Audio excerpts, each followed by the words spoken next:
dans cet exemple, on va poursuivre l'exemple précédent. On a calculé les CN et cette fois-ci, on va tracer le spectre. Donc j'ai rappelé le CN qu'on avait trouvé la dernière fois. Et pour tracer le spectre de module, il faut calculer le module justement des CN.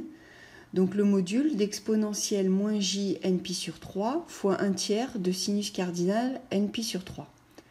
Alors je rappelle quelque chose d'important, c'est que le module de EJ quelque chose, donc EJ θ, un angle, c'est 1. Donc quand on fait le module de Cn, l'exponentielle fait un module 1, donc il reste juste la valeur absolue de 1 tiers de sinus cardinal nπ sur 3. Donc on va tracer justement ce sinus cardinal en fond et il va nous aider, il va nous servir de support pour tracer le spectre.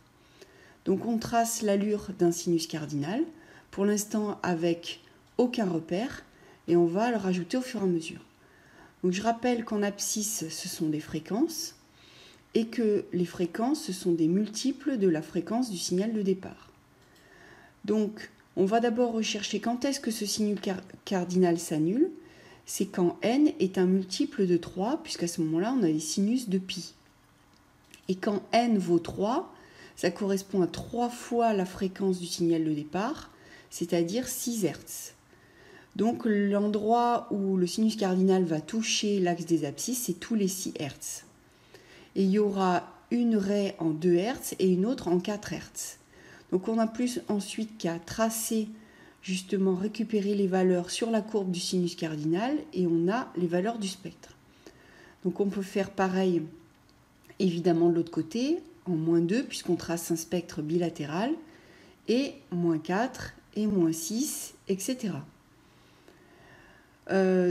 Ensuite, une autre info qu'il y a à récupérer sur l'expression, c'est la valeur de l'amplitude du lobe principal, qui est le coefficient du sinus cardinal. Donc ici, c'est 1 tiers. Donc on a toutes les informations qui nous permettent de tracer ce spectre de module bilatéral. Pour le spectre d'argument, il faut calculer l'argument toujours de Cn. Et en fait, comme Cn c'est un produit, l'argument d'un produit, c'est la somme des arguments. Donc on va prendre l'argument de l'exponentielle plus l'argument du sinus cardinal fois 1 tiers. Je les sépare parce qu'on va les traiter différemment pour le calcul de l'argument. Donc on commence par l'argument de l'exponentielle et l'argument de EJ quelque chose, c'est ce quelque chose.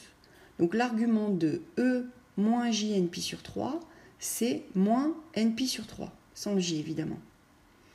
Et ça va faire moins π sur 3 fois n, donc une équation de droite, si on considère que n est la variable.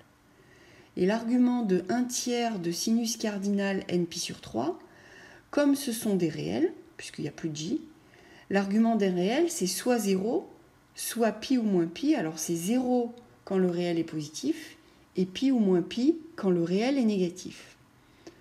Donc on se retrouve avec un spectre qui va suivre 3 droites. Alors, je trace d'abord les fréquences qui vont nous intéresser, 2, 4, 6, 8 Hz, moins 2, moins 4, moins 6, moins 8 Hz. Et je vais tracer les 3 droites. La droite moins nπ sur 3 qui passe par 0, donc c'est la première droite que je trace, qui va correspondre au moment où le sinus cardinal est positif. Et les deux autres droites, donc qui sont décalées de pi ou de moins pi, donc qui passent par pi en ordonnée à l'origine ou par moins pi en ordonnée à l'origine. Et ensuite, on va tracer donc partout où le sinus cardinal est positif, on va récupérer les points sur la droite qui passent par 0. Et ensuite, partout où le sinus cardinal est négatif, on va récupérer les points donc sur le côté droit, sur la droite qui passe par pi, et sur le côté gauche par la droite qui passe par moins pi.